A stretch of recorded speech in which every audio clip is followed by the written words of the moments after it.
Let us now open our Bibles to the Gospel of Matthew, the Gospel of Matthew, chapter 2.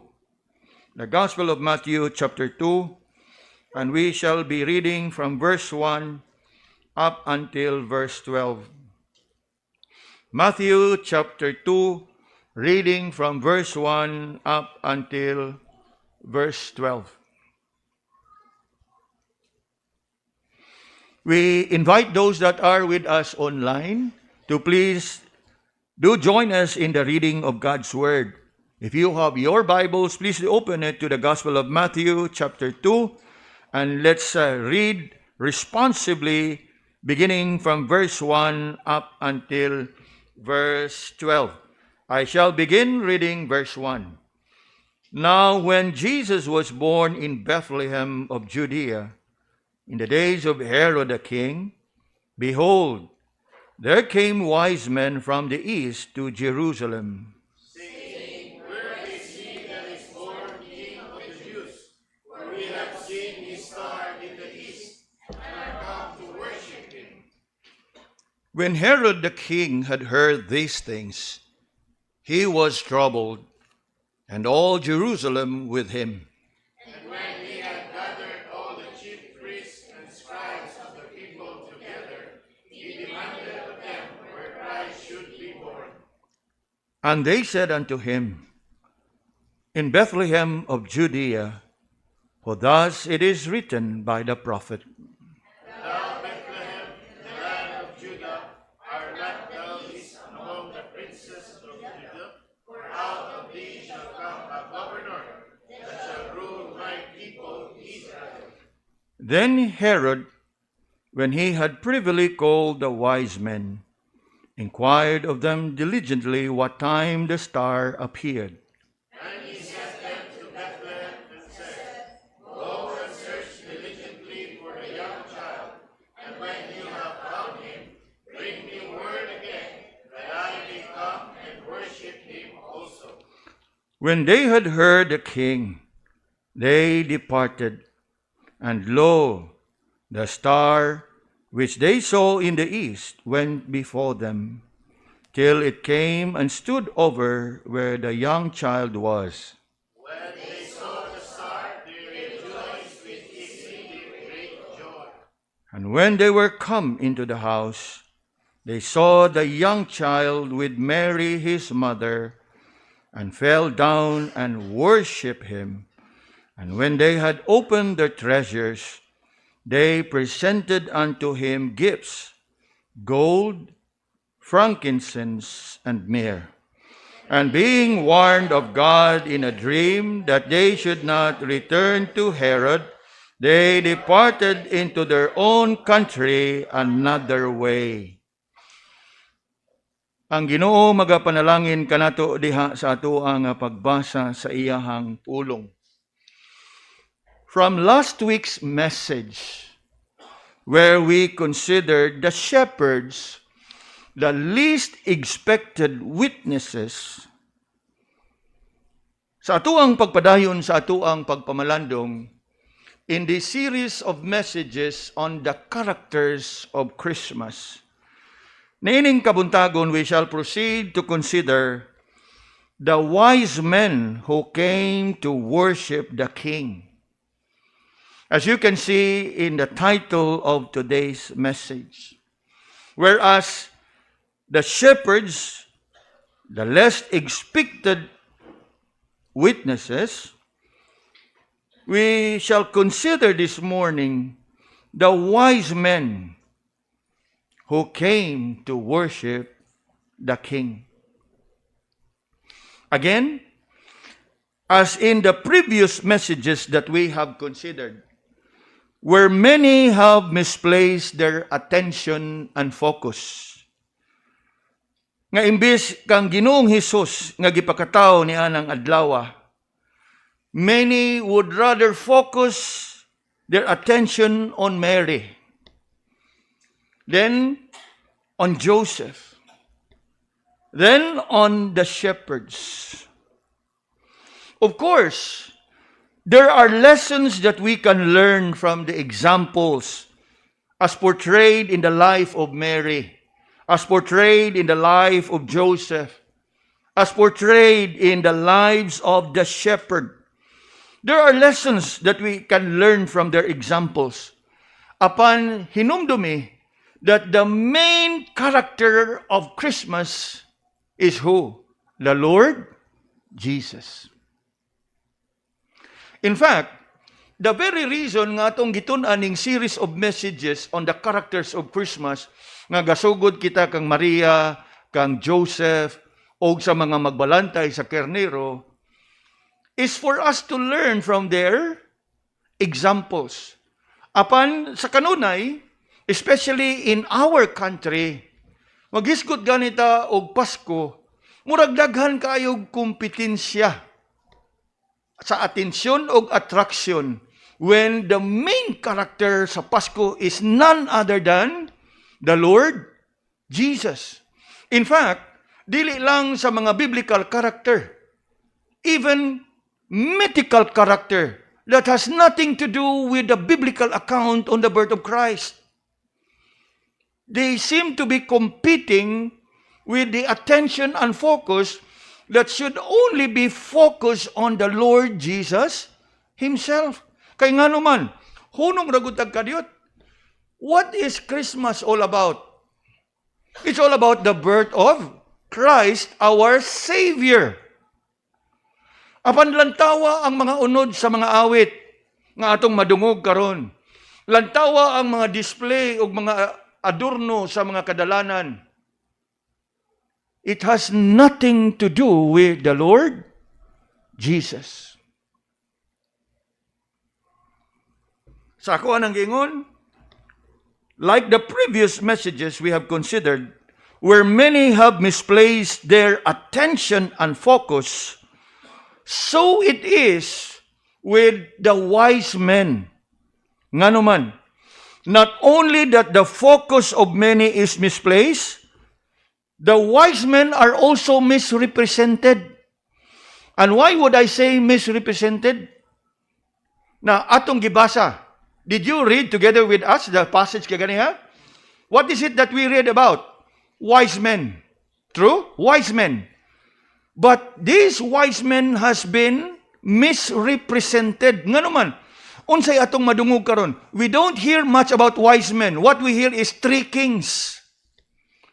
There's no such thing as three kings in the Bible.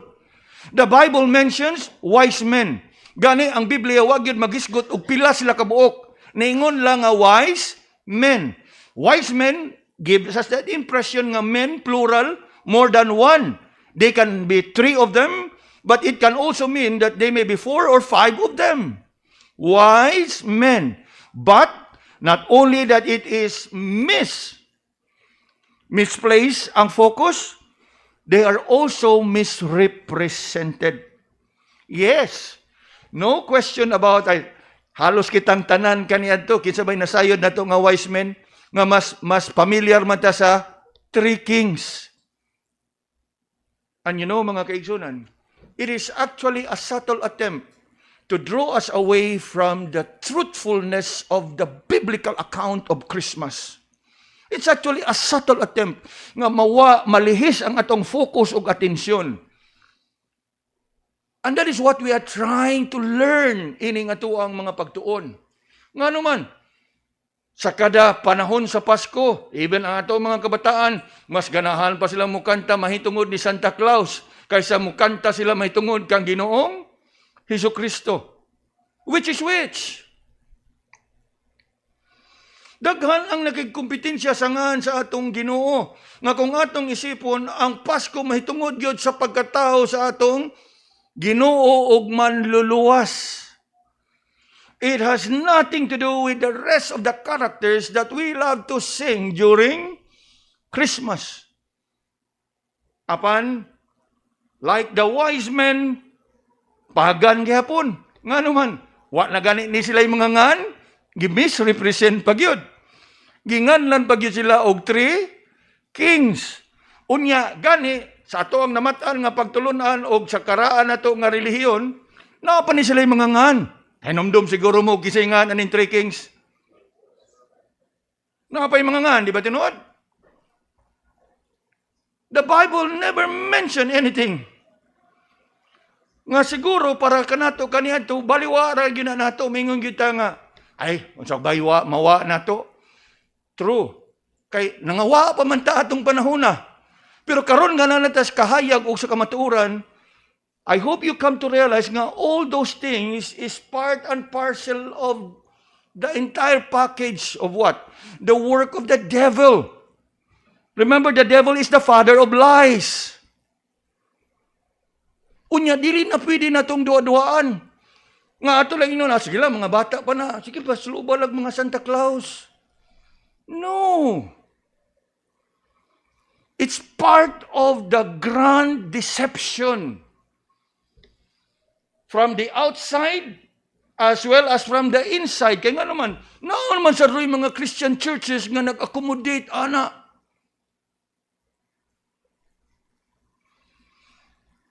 Kaniyan to, I can understand nga maingon lang tang, ay, way mawa na to, ay,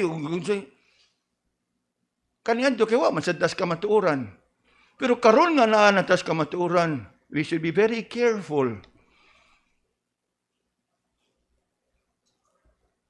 Of course, we don't go out there and pick up fights with people, but sa ako ang bahay na sa pastor, ako nang katungdanan nga masangkapan mo sa kamatuoran. Dili haron makig-away ta sa itong mga silingan, makigdebate ta, kung dili nga sa ato sad personal nga kapasidad, masangkapan ta sa kamatuoran that if there be any opportunity, we can tell them. Ug unsa gyud tinuod mahitungod sa Pasko. Dili ni siya nga makiglalis, makigdebate para nang uban nga magtungtong anang mga entablado. Kagahapon nabitay ko'y alegre kayo nga nasugatan nga kanang balita. Wa na siguro sila ilain nga makita nga makalalis ba. Sila duha, puros Catholic faith, depender sila mo'y nagdebate. Yes. Sila mo'y nagdebate. Aski ang bibuha. Na, kaninyo nga medyo uptake o aktibo diya sa ukuan, i-search ninyo, di ba? Makakita mo. Muna giingon nga, the blind fighting the blind. Kinsa kayo mo daog. We come together and look into this. Kay sa inyohang gibasa, sa atong gibasa gadiha, the Bible mentions about wise men. But it has long been misrepresented. Nga naman, we don't hear much about wise men, but we often hear of who? Three kings. In fact, they even have names for the three kings. What more? They even have a feast day for the three kings. Na, di na lang tayo magpakaroning nun. Unsang pitsaha ang kanang ilahang pista sa three kings. Maubiton na nga maglakaw-lakaw din na sila di askuan magdaatong ilang kanang karton. Again, misrepresented, misplaced focus. Nga og nasalida pa ni siya, mga kabahin sila sa salida, pero extra. Kaya nga naman, ang main character is who? Kinsa, og sa salida pa naman gigitawag na itong nagada, og naapoy kontra, bida. Kinsay bida, o kinsay kontra, bida. And the rest is what? Supporting na lang ni sila. But just the same, they may not be the main characters, but their part has something for us to learn. Nga lang atay makuha og makatunan diha silahang mga example nga pakita. Sama sa atong pagpamalandong kang Maria, sama sa atong pagpamalandong kang Joseph. At ito silang gitunan, gipamalandungan, aron nga makita nato ang mga maayong ehemplo nga gipakita that would draw us even closer and closer to the Lord. Remember the shepherds, the least expected witnesses? Nga tumiyaging simana, mausap ato ang tumungog tinguha ni ining kabuntagon as we consider this message before us. Wise men, they came to worship the King. In fact, Dili lang nga na misplace ang focus o na misrepresent ang wise men. There is even that very subtle nga misrepresentation in a sense nga ang focus sa uban. Kay kung inyong hinumluwa atong gibasa kaganiha, nga sa diyang ilang nakita ang atong Ginoo, they offer their gifts. True? It is true. Pero there is a subtle gihapon kayo nga misplaced focus and misrepresentation. Kay imbis nga didto kang Ginoong Hesus ang focus, ang ilahang emphasis is naa sa gift nga ilahang gihatag. Sayri mga kaigsunan, that regardless of whatever gift you can offer unto the Lord, dili yun na ikatumbas o ikatupong.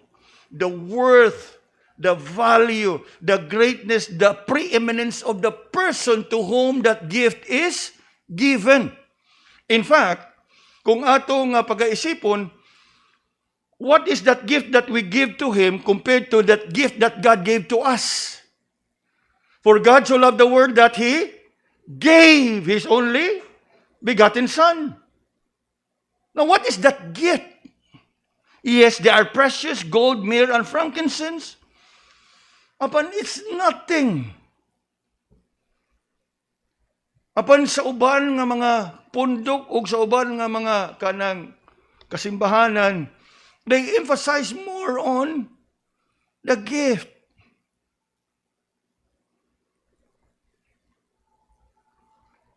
Going through this message nining kabuntagon, mga kaigsunan,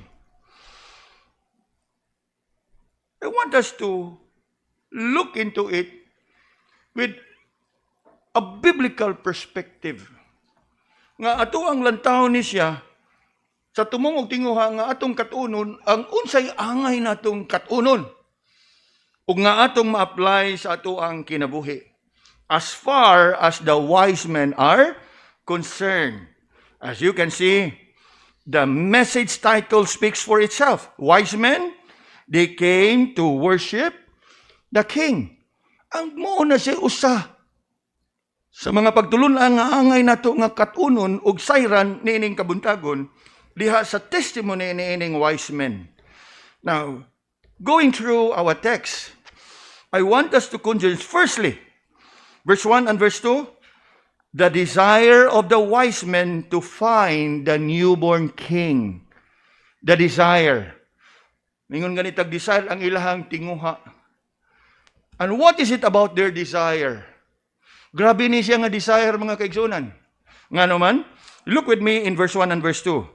Now, when Jesus was born in Bethlehem of Judea, in the days of Herod the king, behold, there came wise men from the east to Jerusalem, saying, where is he that is born King of the Jews? For we have seen his star in the east, and are come to worship him. Now, unsa ito nakita diha? Ang ilahang desire. And there is something about their desire, mga kaigsunan. Kay ang ilahang desire is not something common. Why would I say something that is not common? Kung imong makita pag-ayo, the verse tells us, particularly in verse 1, that these wise men came from the east. So if you would refer to it in the map, they come from the east side as far as Jerusalem. In connection with Jerusalem, naa sila sa east. And most scholars would agree that the east here, which is east to Jerusalem, would refer to what we now know as Persia, or today's modern day Iran. Iran and Iraq. Does it ring a bell? Persia in biblical times is where the people of Israel were brought into captivity. In biblical times, it's known to be as part of the Babylonian Empire.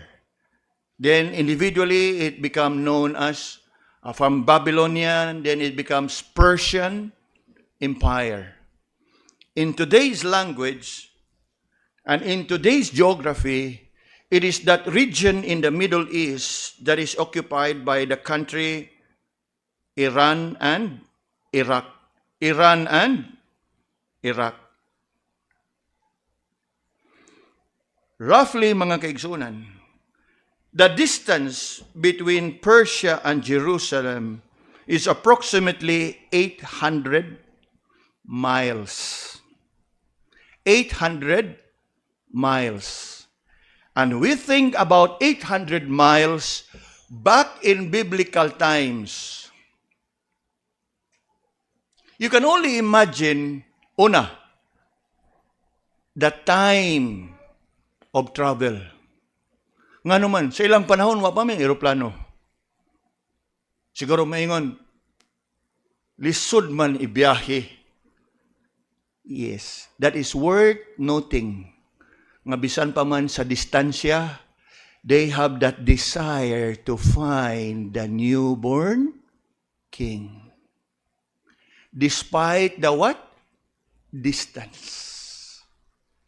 And it is reflective of their desire to find the newborn king. Haron sa pagunsa, to worship him. You look again in verse 2. Where is that born king of the Jews that they have, for we have seen his star in the east and are come to what? Worship him. Now, hunong tagkadiyot. Lantawa pag-ayo ang ilahang desire. Ang ilahang desire to worship the king. It's no ordinary desire.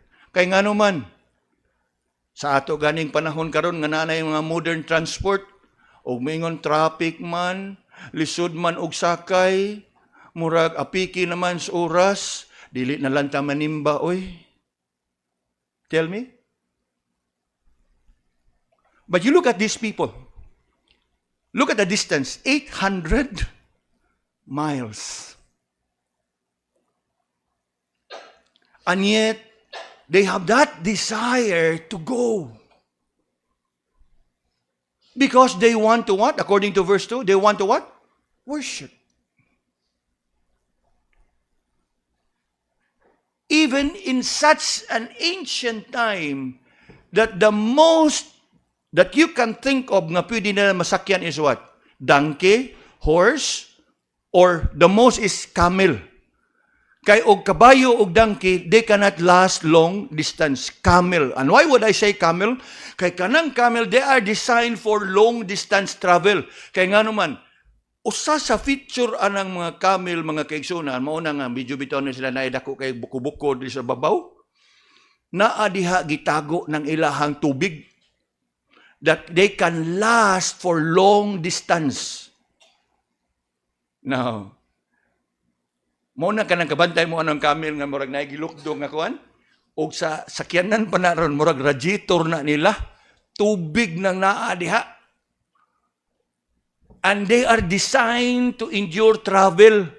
Nga og mulahutay yun ang donkey hangtod nga makaskita lang po kaglaing limaw. You know, sa desierto, asa makagwa may sapa. Sa desierto, katurma mga naigitawag nila, it's, in desert, it's called oasis. Oasis katong naay gamay nga mga limaw. Nga diin, muhunong ang mga camel, o dito sila mo inom. In other words, nga refuel. Punaan na po nilang kalang radiator, biyahe na po.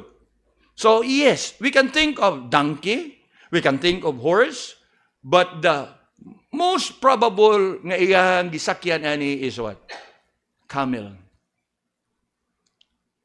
And as we think about 800 miles riding on a camel, dili po ni sila pwedeng mga paturatoy, although kusog na managan ang atong makita sa mga salida kay hinay ang camel, kusog kay na managan ang camel.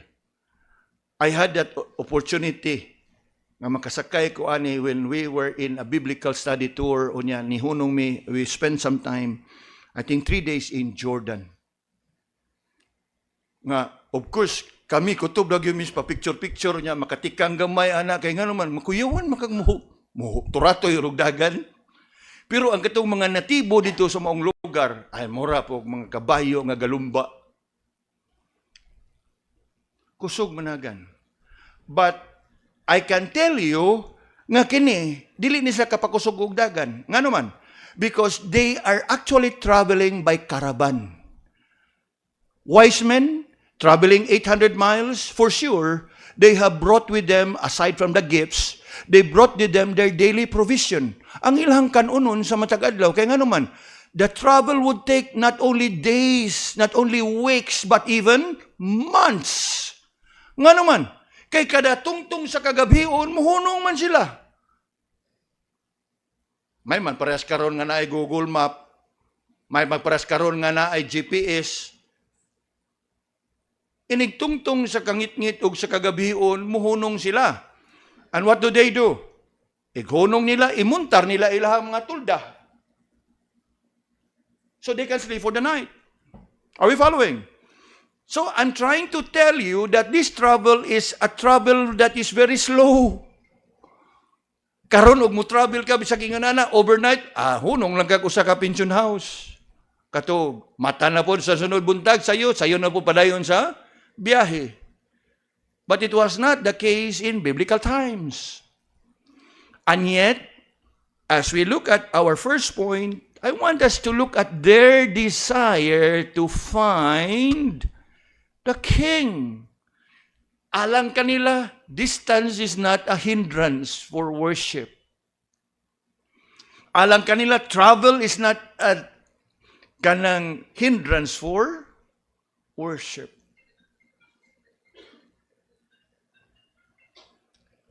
Ikaduha, look carefully. They desire to find the newborn king. That they indeed have traveled from the east to Jerusalem. Ikaduha, notice carefully that when they arrive in Jerusalem, they have inquired. So not only that they have traveled, they also have inquired. Nangutana sila. You look with me in verse 2.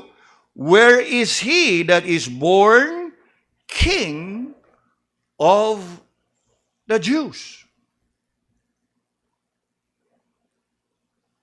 In other words, the distance that they have traveled,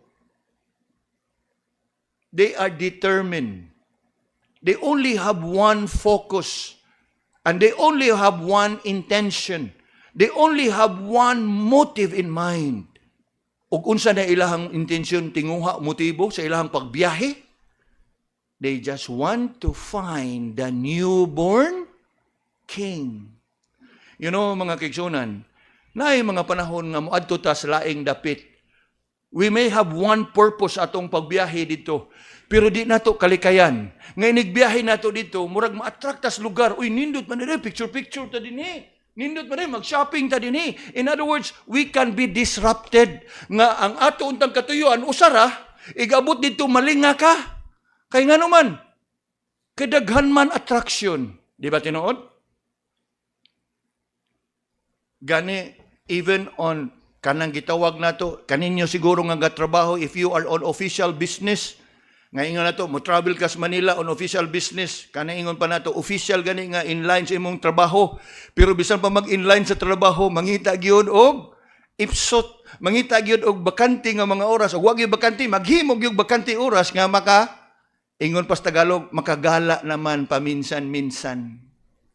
Ngano man, kay maingon man dayta nga panagsara ta makaabot ading Manila, unya dili ta mo suroy. But you look at these people. You follow carefully the verse. Verse 1, they traveled. Upon their arrival, what do they do next? Waganin ingon diha nga pahuway sa ta, relax sa ta. Palamig sa ta. You look at verse 2. What did they do in verse 2? Where is he that is born king of the Jews? In other words, they really mean business. That desire is being demonstrated in their determination not just to travel that far, but to make it to Jerusalem with just one purpose. And that is what? To find the newborn king. Dili ni siya parehas usahay sa mga bata nga itong suguon sa eskina nga dong. Palit rago dito asin kay kung nagnahutdan tag asin para sa tuwa ang sinabaw. Pag abot, pag sugo dito kay nakaagig magic. So nahunong sa magic, namadaan ng sabaw. But they have one purpose. Something for us to reflect, mga kigsuunan. Now, dili ni siya sa pagkuan ba, nga ato alang mapamalandungan ba? Kaya sa ato pa ni ron, who bothers to travel 800 miles for worship? True? But the attitude, that is what we are trying to learn from here. Kaya nga naman, kaya gani kita, mga pila lang ka kilometro distansya na to sa simbahan, uwan-uwan man, di lang tam simba traffic man, maragsakay man kayo ron. We can always have reason to justify. Haron dili tang maka simba. But look at these men. They traveled, yes. And upon their arrival in Jerusalem, what? They inquired. And upon their inquiry, ang mga tao surely must have been puzzled. They surely must have been wondering, unsa man ni ilahang gi pangita? Kinsa man ni ilang gi pangita? And that is what makes their desire very interesting. And why would I say very interesting, mga kaigsunan? Kay sila nga nagagikan pas layo, they have traveled because of their desire to find a newborn king. Okay? They have traveled, they inquired, and when people asked them, kinsa o unsa inyong tuyo, ngano nangita mo anang gitawag ninyong hari sa mga Hudiyo, they answered in the last part of verse 2, we have seen his star in the east and are come to worship him.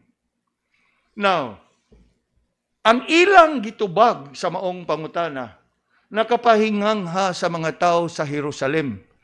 Una sa tanan, ang mga tao sa Jerusalem, they never have any idea nga naaday hari nga gipa katao. Ikaduha, they never had any idea how these wise men who have traveled far from the east, that they have traveled just to find the king and to worship the king. O nga nung maingon ko, nga na-surprise sila niini, come with me to verse 3. When Herod the king had heard these things, he was troubled. Dili lang si Herod, and all Jerusalem with him. In other words, nakugang sila. Ha? Naaday hari nga gipakatao diri sa Jerusalem? Kinsa man nga ang hari nga ato arong naglingkod diha si Herod. Unya, hinumdumi mga kaigsunan, nga sa atoa nga paglantaw kaginiha, that they have traveled that far. This travel that they have completed from the east in Persia towards Jerusalem must have taken them weeks, if not months. Because of the slow speed sa ilahang pagbiyahe, that they would have to rest for the night. Somehow, ang ilahang pagbiyahe would have lasted for weeks, if not months. Usa sa ebidensya ana is the fact nga ilahang naabtan ang atong Ginoo, wala na dito sa manger, apan ilahang naabtan ang atong Ginoo didto na sa usa ka Pinoy-anan. Now, come with me for a while. We will deal with it later on, but just want to bring to your attention nga it the trouble must have lasted for weeks if not months. Kay nga naman, kay ilahang naabtan ang atong Ginoo, and Mary no longer in the manger but inside a house. Come with me for a while. Just a quick look in verse 8. And he sent them to Bethlehem, and go and search diligently for the young child. When you have found him, bring me a word again that I may come and worship him also. Unya, look here. Verse 11. And when they were come, where? Into the house. House. Unya, another thing that can draw your attention is the fact that Jesus is described no longer as a baby, but he is described here as a young child. Come back to verse 8 again. Ingon diha, go and search diligently for the young child. Verse 9, and when they had heard the king, they departed, and lo, the star which they saw went before him, till it came and stood over where the young child was. 11, and when they were come into the house, they saw the young child. So what does it tell us? Obvious kayo, because of the time travel or the travel time that they took it weeks if not months, obviously, Jesus, no longer in a manger for sure, but in a house. And in a house, the verse records no longer Jesus as a baby, but a young child. In fact, mga kaigsunan, although most conservative scholars would look at it that the travel time must have taken a few weeks, even for months, some scholars would even put it more than a year. Kaya kung inyong mahinumduman, later on, Herod commanded that any male child 2 years below must be put to death. But of course, dili lang nato lalisan og pilaging edad. Igo na nga nasayra nato nga this happened sometime later as compared to what the shepherd witnessed. Nga naman, doon ra man kay ang shepherd pagpadayag sa manulunda nga gipanganak, dagan din sila og asa, abtan day nila. Nga naman, pila ray travel time. Ingon nato nga gikan diri padung 20, abtan day nila. But in the case of these wise men, they have traveled far. Okay? Muna nga sa ilahang pag-abot, wala na nila maabti dito sa manger, but in the house. And the Bible records in Matthew chapter 2 would tell us that Jesus is described no longer as a baby, but as a young child. Are we following? What else? What else? There's more here for us to consider. Notice in verse 2 how the wise men testified, we have seen his star.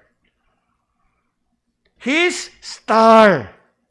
Kang kinsa nga bituon? Bituon sa Ginoo. Bituon sa hari.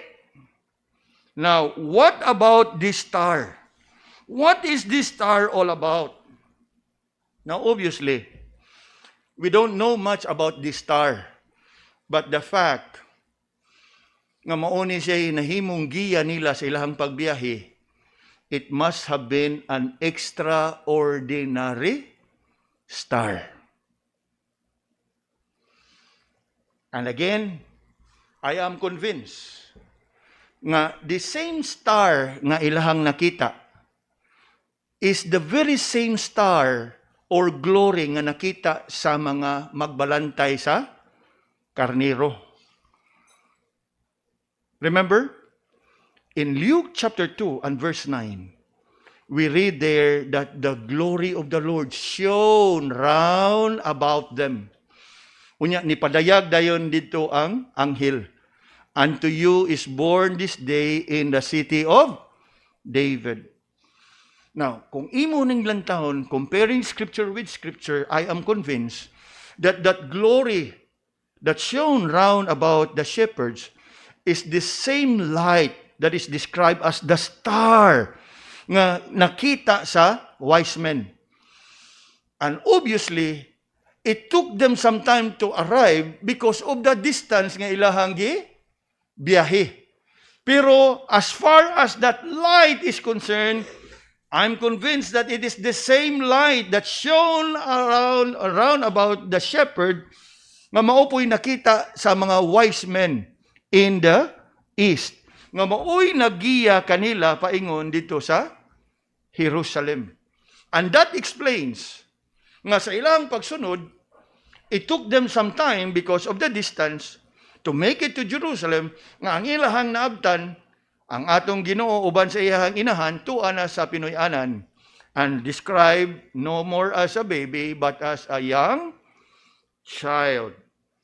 And so, with that, mga kaigsunan, yes, samtang sila gikan sa layong dapit, determinado nga mobiyahe sa maong kalayon, haron lamang nga ilahang makita ug ilahang masimba ang gipakatawo nga hari. Nga samtang sila ni biyahe sa ilahang mga pagpangutana dito sa Jerusalem, nahingangha ang mga tao sa Jerusalem. Kinsa maning hari nga ilahang gipangita, nga ang hatong hari karon si Herod man. And who is this king of the Jews? Ug tungod niya na, Herod was troubled. Nga naman, if you know very well the background, Herod was not actually a king. He imposed himself to be the king over Israel. In fact, he's a non-Jew. He is of the line of the Edomites. Unya, tungod kay sip-sip siya sa Roman Empire, nga mo'y hawod kaniadto, siya mo'y gibutang nga gobernador. Okay, ikay magdumala diha sa Israel. And so, he was never a king as in the line of David, Solomon. Dili. He imposed himself as king. And that is one reason that he was insecure when he heard about the news that the king of the Jews is born. Nga naman, kay siya mismo nasayod that he is never a king. And siya nasayod sa kultura nga the Jews have that succession as far as kingship is concerned. He know very well that the kingship as far as Jews is concerned comes from the line of David. Ug mauna siya ang nakapaintriga ni Herod ug ang tibuok Israel. And so, as we look at the desire of the wise men to find the newborn king, we cannot help but think also of the disturbance that came upon Herod and the people of Jerusalem. In other words, we have looked at the desire of the wise men to find a king. Now we move on to look at the disturbance of Herod when they hear of the birth of the king. They were troubled, as you can see in verse 3. When Herod the king had heard these things, he was troubled, and all Jerusalem with him. Unya, muni siya dako kayo nga ikahibong ba nato? Wise men are Gentiles from the east. Seeing the star, they traveled far just to find the newborn king and to worship the newborn king. Bear in mind, these people are what? Gentiles. But what about the people in Jerusalem? Obviously, most of the people in Jerusalem are Jews. But they seem to be uninterested. In fact, they are even troubled to hear about the birth of the king of the Jews. Again, nagapahinumdum kanato how John said in the Gospel of John, He came unto his own, but his own received him not.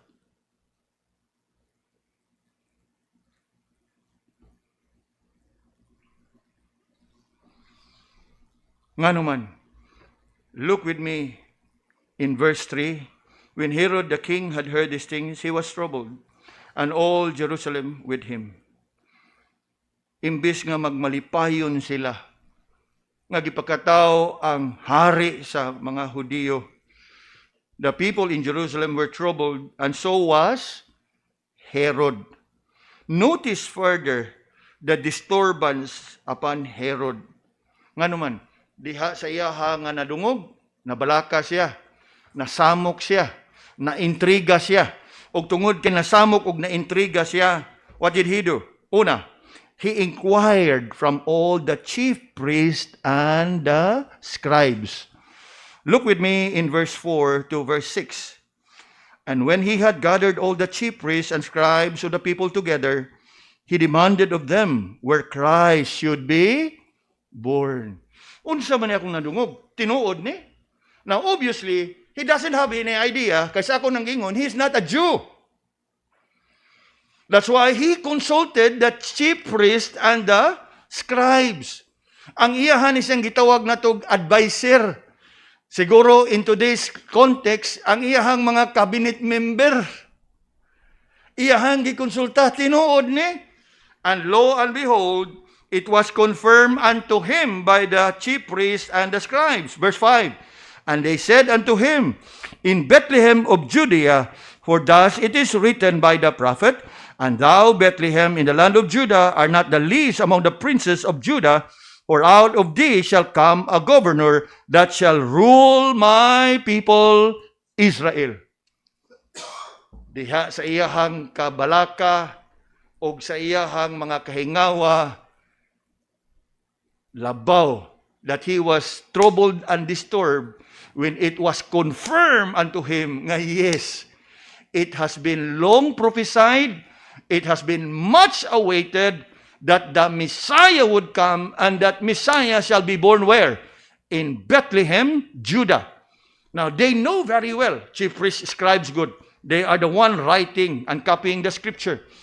And obviously, they are actually quoting a prophecy recorded in the book of Micah chapter 5 verse 2. Nga diin, ikapakataw ang Messiah diha sa dapit nga ginganlan og Bethlehem, Judah. So tungod niya na, mas ni grabe ang kabalaka o ang kasamok sa hunahuna ni King Herod. Apan, diha sa iyahang kasamok, human that he inquired from all the chief priests and the scribes, come down with me now to verse 7 to 8, he inquired of the wise men. Now look at verse 7. Then Herod, when he had privily called the wise men, inquired of them diligently what time the star appeared. And he sent them to Bethlehem and said, go and search diligently for the young child, and when ye have found him, bring me word again that I may come and worship him also. Now, tutuki pagayo ang isulti ni Herod diha. Sa iyahang mga kabalaka, sa iyahang insecurity, sa iyahang mga kanang inferiorities iyang kaugalingon nga naa gyud ay nakasuwat sa propesiya nga ikapakataw ang hari sa Israel. He had this plot nga iyahang ikasabot ang mga wise men. Go into Bethlehem, because it has been prophesied and confirmed to him by the chief priests and the scribes, right? So he said, go into Bethlehem. And if you happen to find the newborn king, come and let me know. Unya, nagpakaruning nun siya. So that I can also worship him. Kita na to na? Katapusang bahin sa verse 8. Let me know so I can also worship him. Now, kung ato ni siyang isipon, mga kaigsunan, he was actually hiding something. He wants to portray himself that he is also interested to know where Jesus is so that he can worship him. But the truth of the matter is, Herod inquired about the newborn king for a different reason. We know that he had evil intention on the newborn king. Nga naman, later on, if you can take a quick look in verse 13. Ingon na diha ang verse 13, when they had departed, behold, the angel of the Lord appeared to Joseph in a dream, saying, Arise and take the young child and his mother and flee into Egypt, and be thou there until I bring thee word, for Herod will seek the young child to destroy him. Pero sa ato ang nabasa in verse 8, nagpakaaron ingnon siya. Nga pahibaw biya ko ninyo ha, ug inyo nang makita ang atong Ginoo. Kaya haron makasimba po ko niya. When all along he has been troubled, he has been disturbed in his heart. Sa dihang iyang nadunggang nung nasayran, nga naagyo di ay nakasuwat sa propesiya. It's not about nga nakadungog siya nga naay gipakataw. Ang iyahang gikabalakan sa dihang gikumpirma gyud sa iyaha nga chief priest ug scribe nga tinuod na dugay mingga paabot ana kay gisaad yun na that the Messiah would come. Unya siya mismo kay og sa atoa pang panahon karon illegitimate nga leader. Siya ray gatudlo sa iyang kagalingon nga umoy maghari. And he know very well the Jewish culture that king, as far as Israel is concerned, must come from the line of David. In other words, he was an impostor. If not for the Roman Empire behind him, supporting him, putting him there in authority, he will never be recognized as king. Apan sa dihang gikonfirmar na sa chief priest and scribe nga naa gyud nagkasuwat diha sa propesiya. The more he is, and he was insecure, the more he was troubled and disturbed. Ug diha na namugna ang iyang tumong og tinguha nga para gyud masiguro niya nga mapuo ug mamatay ug iya gyung mapatay ang bag-ong gipakatawo, naghimog kamanduan nga any male child aged 2 years below iyahang pamatyon. Now, in today's language, she's guilty of infanticide. Ang pagpatay sa mga gagmay nga mga bata.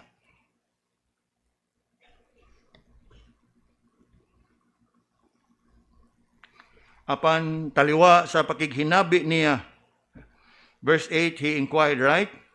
And he commanded and told the wise men, Go and search diligently for the young child. And when you had found him, bring me word again that I may come and worship him also. Now come with me to verse 9. When they had heard the king, they departed. And lo, the star which they saw in the east went before them, till it came and stood over where the young child was. So dinhi, from verse 9 onwards, makita nato diha, when they have that desire to find the king, and Herod and the people of Jerusalem were disturbed to hear the birth of the king, the last part of today's message, we will find their delight to worship the king. Their delight to worship the king. Now, look with me. In verse 9, their delight is best described in their determination to find the king. Nga human nga nakikinabi ang hari diha nila sa ilahang paggawas o pagpadayon silang paglakaw. Grabe ang ilahang kalipay.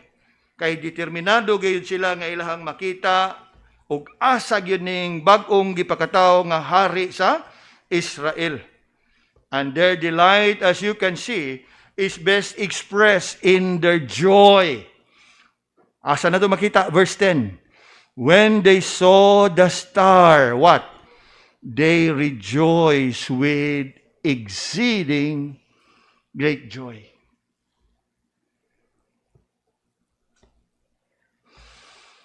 Their determination to find the king, their delight having found the king. Come with me to verse 11. And when they were come into the house, what? They saw the young child with Mary, his mother. Now, I want us to focus sa ilahang kalipay. Ang ilahang kalipay, nga naabot sila sa Pinoyanan. Ug ang ilahang kalipay, dili kay nakita nila sa Maria. Asa ang ilahang kalipay? When they saw, who? You look at the verse. When they saw the young child. Again, we've been talking about misplaced and misrepresentation. Nowadays, daghang kayo sa ato ang mga kababayan, mas ang ilahang focus tuas inahan kaysa anak. Apan all along, ang ilahang katuyuan gikan sa ilang pagbiyahe, ang ilahang tumong og tinguha that they will find who? The newborn king. Not the mother. Not even the father. They have endured the trouble to what? With one purpose, to find the newborn king. Natutukin niyo pag-ayo mga kaigsunan. It's the Bible. It's not my word. And what else? From their delight when they found the king, notice their devotion to worship the king. Again, look at verse 11. And when they were come into the house, what? They saw. Gani mga kaigsunan, if you really want to engage in a careful observation, gikan sa verse 10 up until verse 11, notice that phrase, they saw. Verse 10, they saw the star. Verse 11, they saw the young child. And then verse 11, they saw the young child again. They saw. Apan kinsa giuna nilang gipangita og ilang nakita? The young child. Kay nga naman, mo giilahang tumong og tinguha. Regardless og maabta nila ang bata nga naas Maria og wa, it doesn't matter. Basta kay makita namo ang bata. Look on, verse 11. And when they were come into the house, they saw the young child with Mary, his mother. And you look at the next part of the verse. What did they do in the next part? They fell down and worship who? Him. Him is what? Him is what? Masculine. Him. Masculine. Refers to Jesus, not her, not Mary. They worship who? Him. Masculine, not feminine. Him, not her.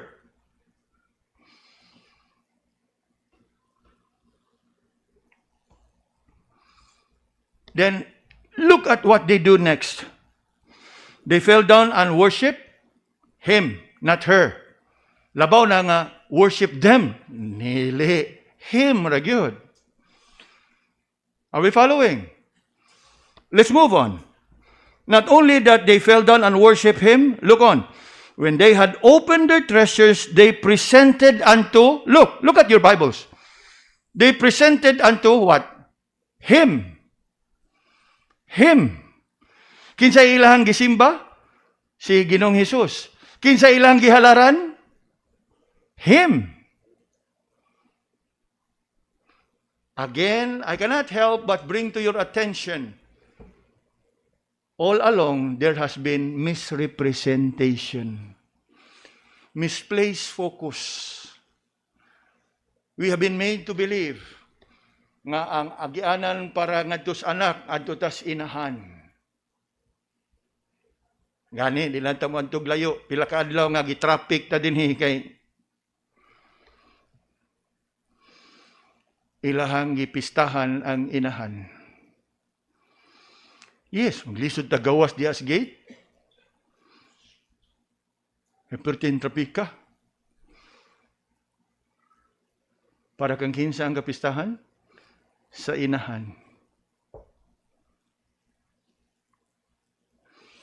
But you look at the Bible.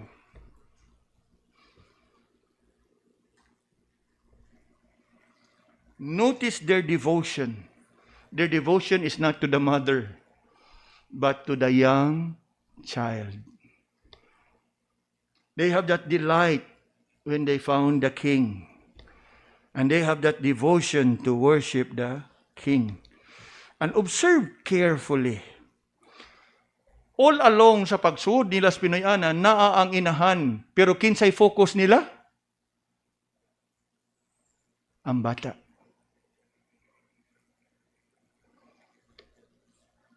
Labaw na pagod, grabe nga misrepresentation. Oh, ang bata, pastor. Kabaw ka kinsan lang bata, pastor? Santo Niño, patay.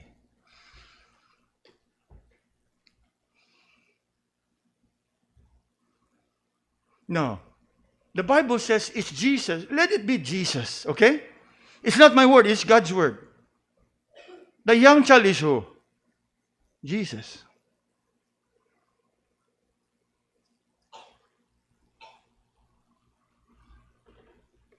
Look carefully. All along sa ilang pag-abot na ang inahan. But as you can see in verse 11, they fell down and worship Him. Ikaduha, they opened their treasures and presented gifts unto Him.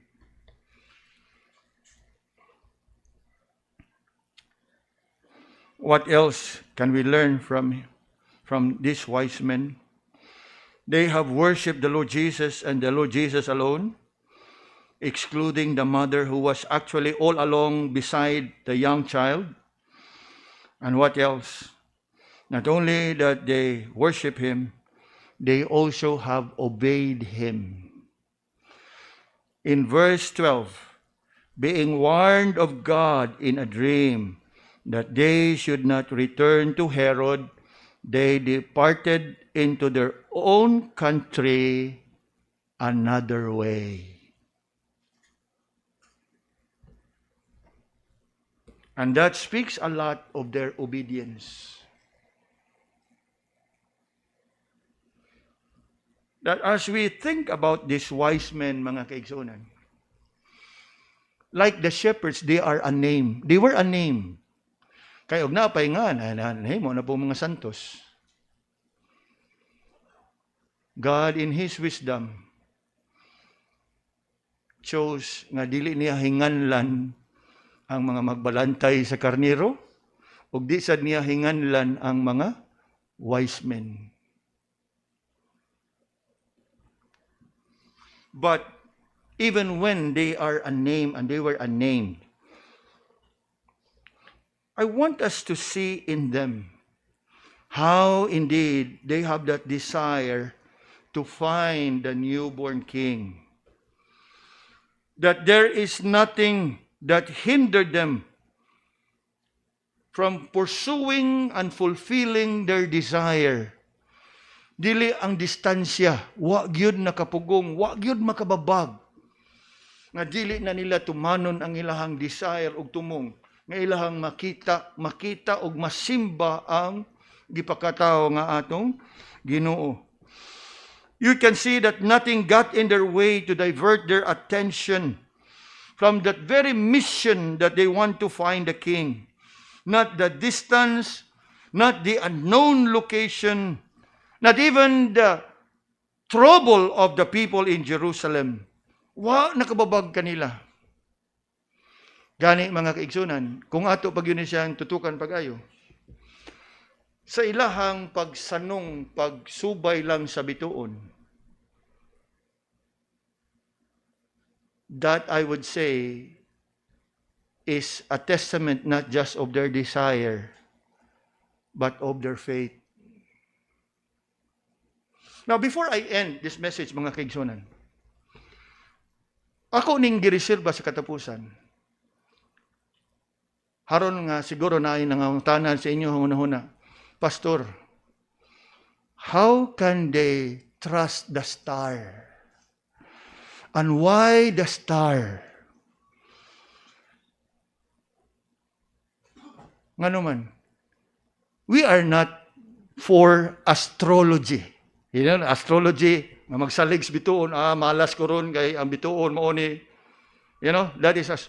And we don't agree with astrology. But why is it that these wise men seems to have fully put their trust? Ngayon gisalig ang tanan sa bituon. Sa tanan-tanan, bituon, bagyod. How can they be sure nga kini nga bituon, maugdag yun nila nga to? Now, the Bible never mentions it. This is something I'd like us to consider. If you can remember well, the people of Israel were in exile for 70 years where? Babylon.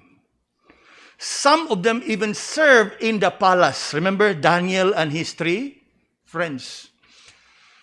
Kung sayod ta sa testimonya ni Daniel and his 3 friends, they were being persecuted. Katong mga nangasina nila, giakusahan sila, bisag unsa na giakusahan, and yet they stood their ground.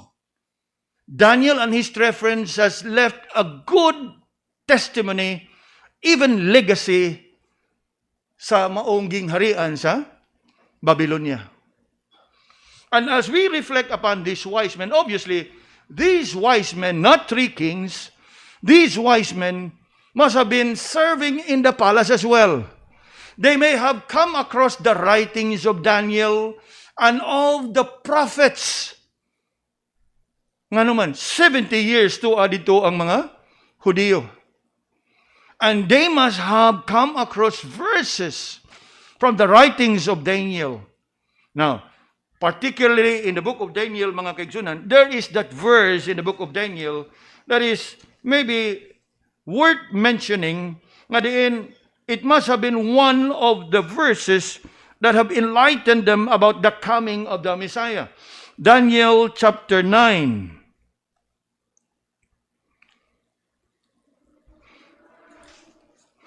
Daniel chapter 9. And look with me at verse 25. Although, kung imo ginintanawon, ang kini siya is a prophecy of the coming tribulation in the end times. But what is interesting is, Daniel mentioned here about the coming of the Messiah. Look with me in verse 25. Know therefore and understand that from the going forth of the commandment to restore and build Jerusalem unto the Messiah, the Prince. Unya, niining tungura, ang mga Hudiyo tuwa man dito. And at that time, it was not fully revealed yet, pero karon nga kumpleto na ang pulong sa Ginoo, both old and new, we would know that this is in reference not to the return of Jerusalem or Israel from exile to Jerusalem, but for the return of the Lord Jesus to reign here on earth for 1,000 years after the great tribulation. Apan sa ilahang panahon kaniadto, nga tuwa pa sila sa Babylonia, they would take this to mean nga mubalik sila gikan sa Babylonia ngadto sa Jerusalem. Unya mo abot dayon ang atong Ginoo. That is how they understood it back then. And in fact, this is where the word and the name Messiah is first mentioned.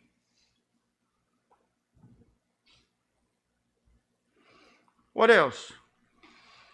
They must have come across verses like in the book of Numbers. Numbers 24.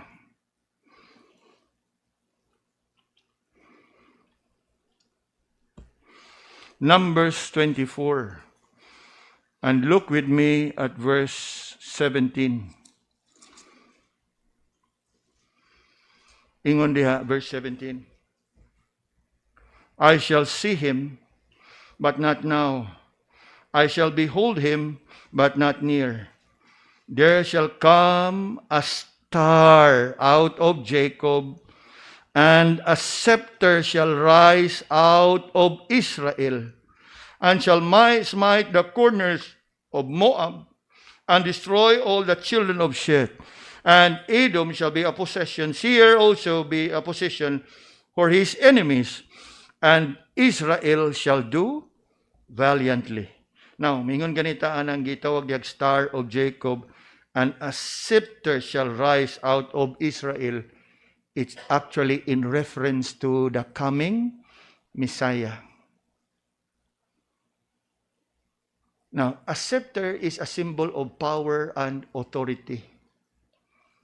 It refers to a royalty, a king. Because in biblical times, it's usually the king that would hold on and has his hand on the scepter to do the commandment and to issue the command. What else? There are many verses in the Old Testament, but I would bring you a few. Isaiah 11. Isaiah 11. Now, Isaiah 11 is a prophecy about the Messiah, but we will look at Isaiah 11. And come with me in verse 1. And there shall come forth a rod out of the stem of Jesse. Jesse is who?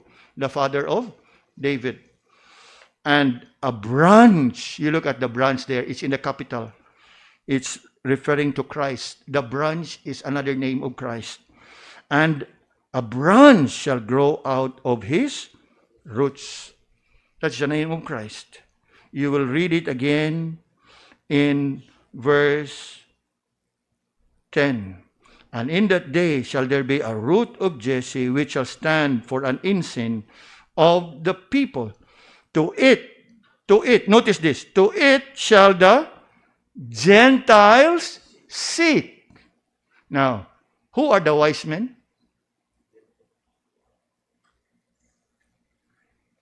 They are Gentiles. And they seek after who? The branch, the stem of Jesse. To it shall the Gentiles seek, and his rest shall be glorious.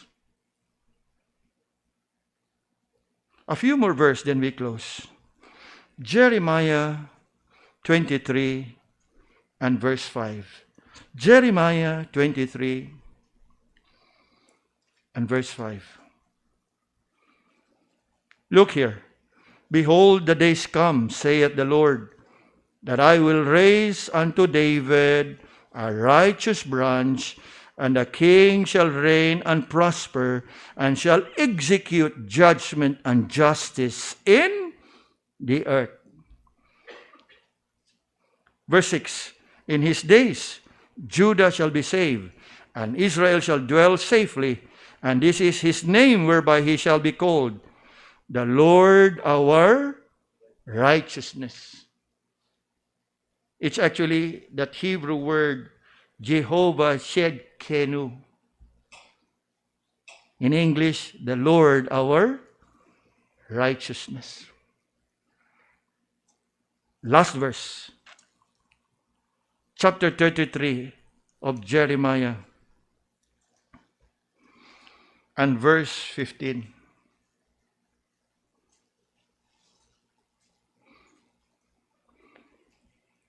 Very much similar to the previous one. In those days and at that time will I cause the branch of righteousness to grow up unto David, and he shall execute judgment and righteousness in the land. In those days shall Judah be saved, and Jerusalem shall dwell safely. Now, kini sa pagsuwat ni Jeremiah, ni Daniel, ni Ezekiel, tuwa man sila didto. So, ang pagpanabot sa mga tao didto, nga kining mga verses actually would refer sa ilang pagbalik sa Jerusalem. Nahinumdum ta? Kaya tuwa man sila didto, ang Israel. Nga karon, a careful study of these verses would tell us that this is actually a prophecy of what is to come in the second coming of Christ. But despite sa ilahang pagbasa, ingon pa nato, it's God's providence nga sa ilahang pagbasa ana, even when they may have misunderstood it, but they have come to believe that there is indeed the promised Messiah that would come when they return to Jerusalem. Pero actually, kaning mga verses is yet to be fulfilled in the future on the second coming of Christ. And somehow, dili nimo malikayan. For my ways are higher than your ways. For my thoughts are higher than your thoughts. Nga tungod niini, balik ta sa wise men. Yes, they may have followed the star, but it is not about the star. It is all about what they have read or have known about the promised Messiah. Nga ang ilahang pagbiyahe is but a demonstration and exercise of their faith. Sa tanan nga ilang nadungog ug nabasa mahitungod sa gisaad nga Mesiyas nga ipada sa Ginoo dinhi sa kalibutan. And the more, if you look into it, madasig unta ta that we follow the examples of the wise men in their devotion, in their desire, in their determination. Nga wa ni bisan usa nga nakababag sa ilang tumog ug tinguha that they will find a king just for one purpose. To what? Worship Him. We have heard God's word nining kabuntagon. And every time we come together, atong nadungog ang kamatuoran. Unta, sa kanunay natong pagdungog sa kamatuoran, madala unta ta sa kamatuoran. Sama sa wise men, they have traveled far. But they have dared travel until they have come face to face with the what? The newborn King, who is also known as the way, the truth, and the life. No man cometh to the Father but by me. Padayon natong himayaon ng Ginoo diha sa kamatuoran atong gikat-on sa kada panahon nga kita managsimba diha kaniya. Magampo ta. Lord, salamat. Padayon kang gapadayag sa imong kaugalingon, sa imong himaya nganhi kanamo diha sa imong pulong. Help us, O Lord, na kining tanan, padayon nga magdala ka namo diha singpit nga pagtuog, pagsalig kanimo. And to those who are with us this morning, who are still outside the household of faith, Lord, hikapang ilang mga kasing-kasing, nga human ilang nadungog ang kamaturan, ila kaning pagadawaton, pagatuhuan, nga magdala usab kanila diha sa ingpit, nga kaluwasan, pinagi sa pagtuog ang Ginoong Hesus, pagdawat kaniya, nga ilahang Dios og manluluwas. In Jesus' name we pray. Amen.